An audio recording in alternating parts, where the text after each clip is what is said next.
Hi, I just wanted to show you some of the things that you will need for class.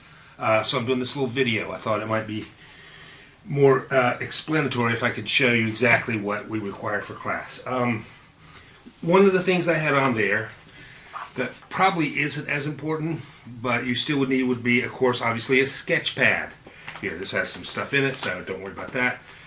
Just a new one, nothing major, but it will be good. I will be providing some paper for the first sketches. You will have a gridded paper, which will help you with doing figures, but this is also nice.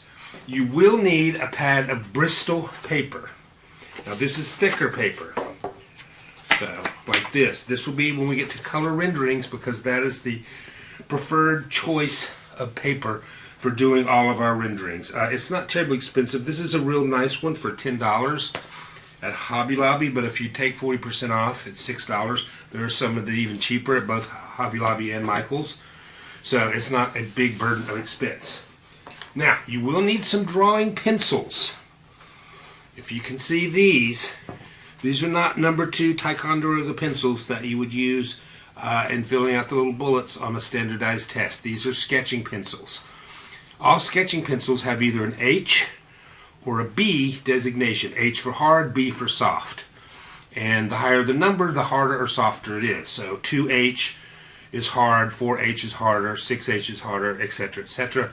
2B is softer, 4B is softer, 6B is softer, so on and so on. So hard ones are using for kind of layout, the first initial sketching, and then the B pencils are used to do the shading and to kind of darken the lines. So they both have their uses. What we're asking for is you to at least have one 2H and one 2B pencil. I don't know, you probably can't see it on the video here, but usually it'll say on the back end of the pencil 2H, 2B, or whatever. Now, you can also use an HB, which is right in the middle. Those are good for the second layout. So if you laid out your sketch, your costume sketch with 2H, light lines, you could come in and fill it in with an HB to make it darker, and then any kind of shading that you want to do could be done with a 2B.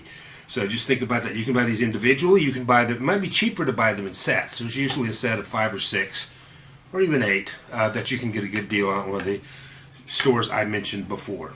Also, if you do, this is a kneaded eraser. You can get one of these, or a click eraser, you know, the little click ones that look like pins. But usually have something that has an eraser, because these do not have erasers on the end. If you buy a sketching pencil set, it'll more than likely have a kneaded eraser with it. Besides that, you will need some brushes, which I have here. Now, what we're looking at is a nice round brush. And again, the size of them, and it sometimes depends on the manufacturer. The smaller the number, the smaller the size, obviously. This is a number 2 round, obviously, because it has a round tip. You'll need one of those. You'll need a 2 or 4 flat. I don't have to explain the differences. You can see this is a number 12, actually. So the higher the number, usually the bigger it is. So I think I suggested a small flat and a small round. I would say get a set if you don't already have one. Depending on how much money you have. If you went to Walmart, they have excellent sets, really. This is a Walmart brush, and I love it. It's got a weird triangular handle, but it doesn't roll off the table.